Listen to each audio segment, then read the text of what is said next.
Yeah. All right. So I thought this was important. There's a thread here by Matt Stoller, and he is writing about how Facebook just blocked the sharing of news in Australia, and he has an article about it. It's called "Changes to Sharing and Viewing News on Facebook in Australia." Facebook has also banned the entire world from getting Australian news content. Holy shit. This is the Australian Competition Commission's report on how dominant Facebook is, WRT display ads.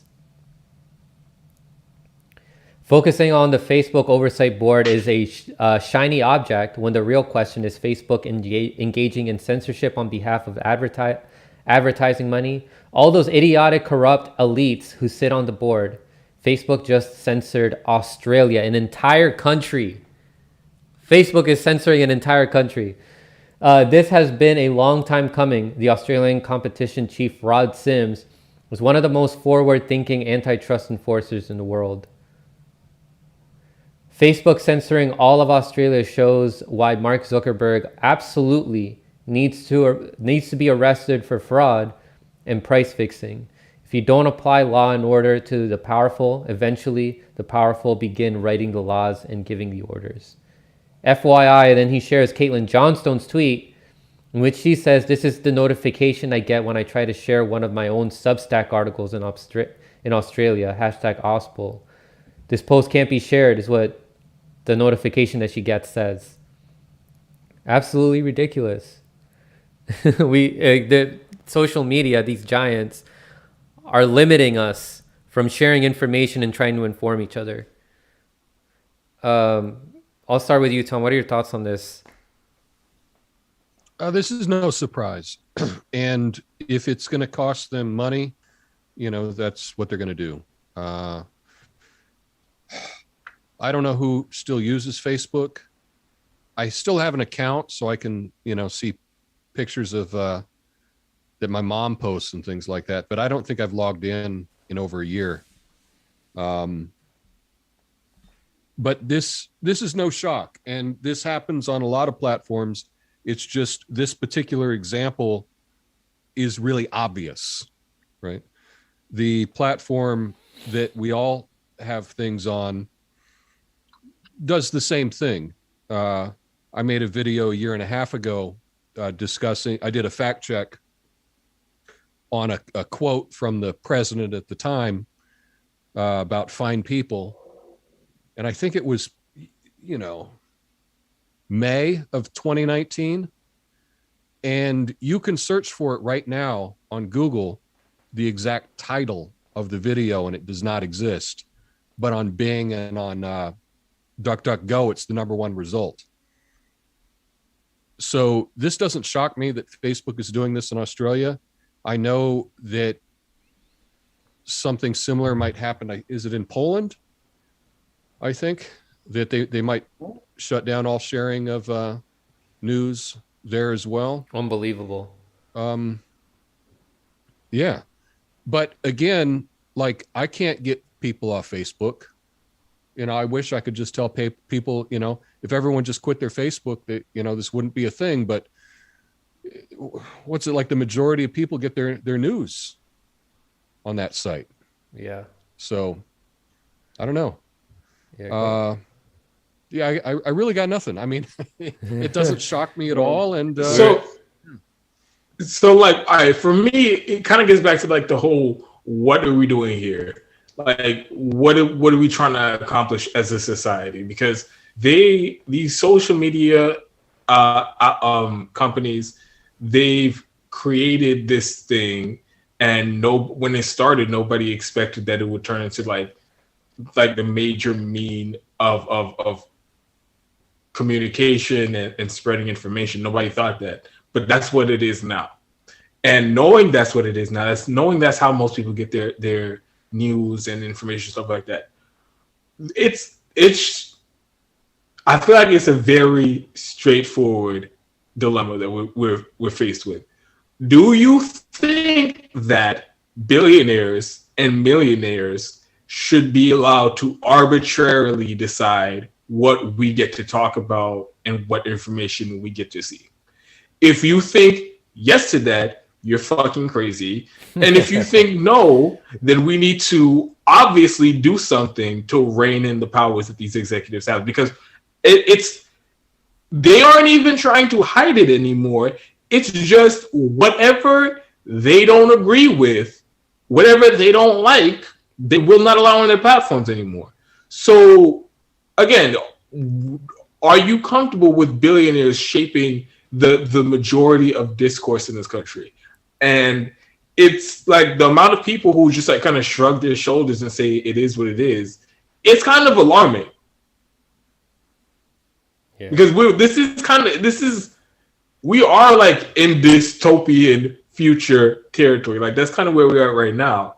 And I don't think enough people are outraged about this. Me personally, I think a solution to the problem would be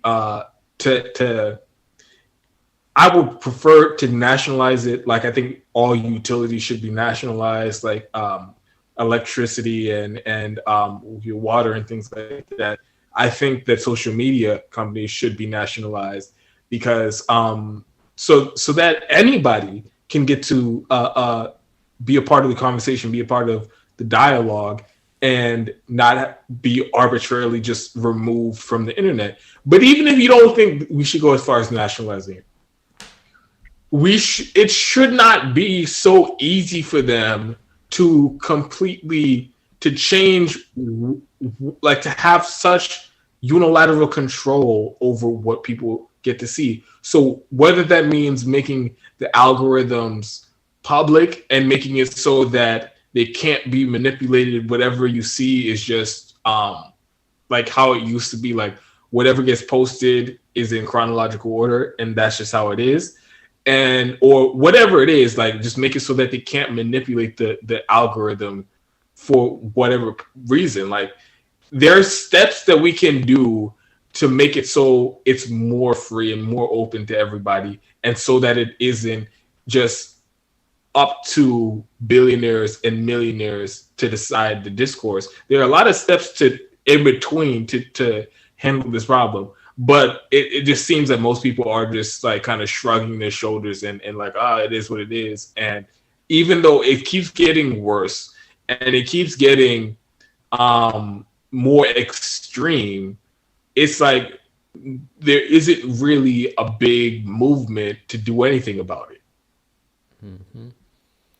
Yeah, go ahead, Marcus. Yeah, I guess one thing one of these solutions I will have to leave and talk to the panelists. You know, sorry, this one I just don't feel comfortable going to this degree because I know how censorship works, and I know that literally even right now they're listening to every single thing that we're saying. Yep. So this solution, which I feel like is a very solid one, we're gonna wait and then we'll talk about it. Plus, some of you guys out there, I think, are probably agents anyway, so gotta watch out for that. Well, Dantel was saying about do we want them shaping, our education, and we got to think about it.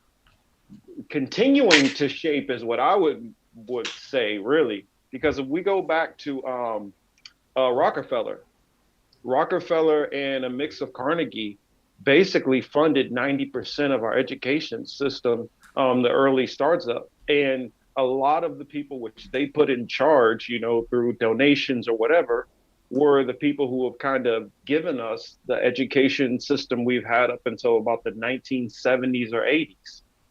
And so a lot of, especially my generation or generations older, are shaped with the worldview of a handful of people.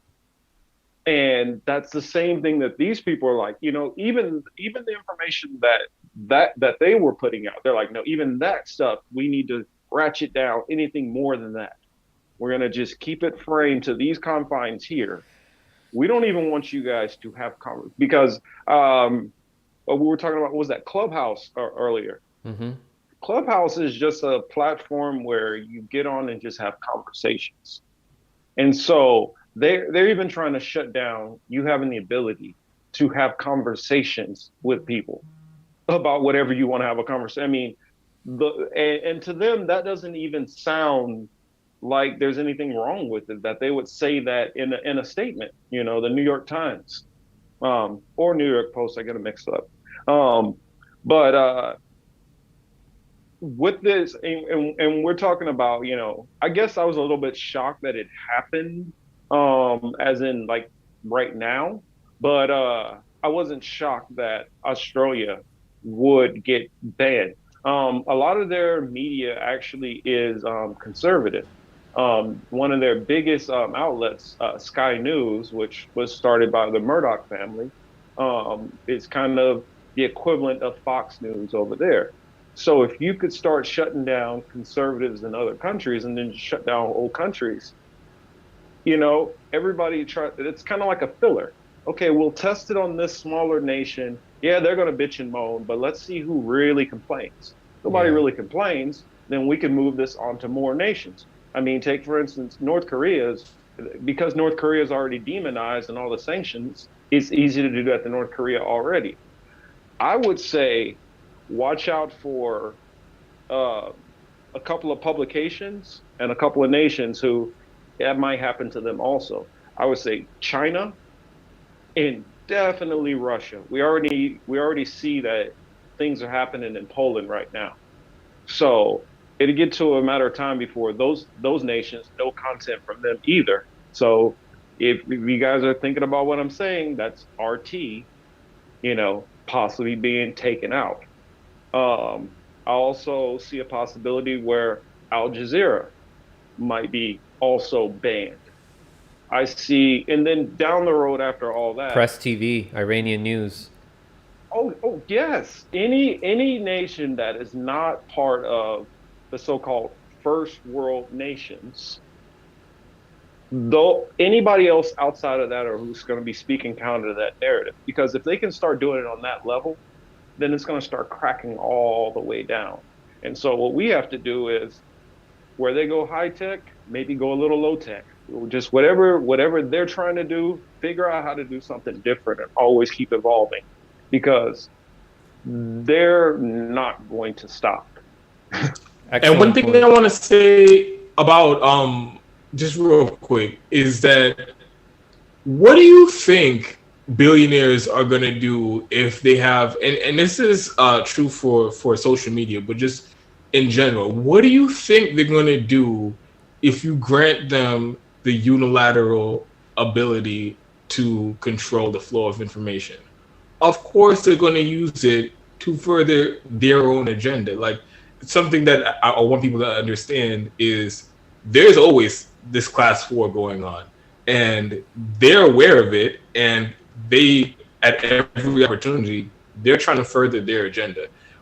So you give them the control of the flow of information, they're going to do that, use that entirely to propagate what they want people to, how they want people to view the world, and they're going to suppress any information that might lead to or assist in a political revolution where we address wealth inequality, and they might lose some of the wealth and the power that they do have. So it should be a no-brainer that if you give them this power, that they're not just going to they're not going to be like this benevolent force that's only going to like use it for good or use it in a way that benefits society. They're going to use it in a way that benefits them. And if you can't tell, all the shit that benefits them is usually bad for everybody else. So I hope people get that point of view in just the free flow of information. Like, it has to be free, or else the people who control it are going to manipulate it for their agenda. Yeah, and look at all the incremental steps that they're already taking by labeling, like on Twitter and Facebook, like, the soapbox is Russian affiliated news. RT is paid in part or in whole by the Russian government. Like you see that on YouTube, you see that on Twitter, Press TV. It's Iranian news.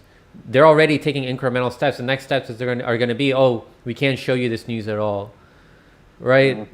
It's and there's nobody that's standing up for that in Congress. I could be mistaken. Maybe people like Matt Gaetz or Thomas Massie are, but I nobody's can think of standing anybody up who for is. this.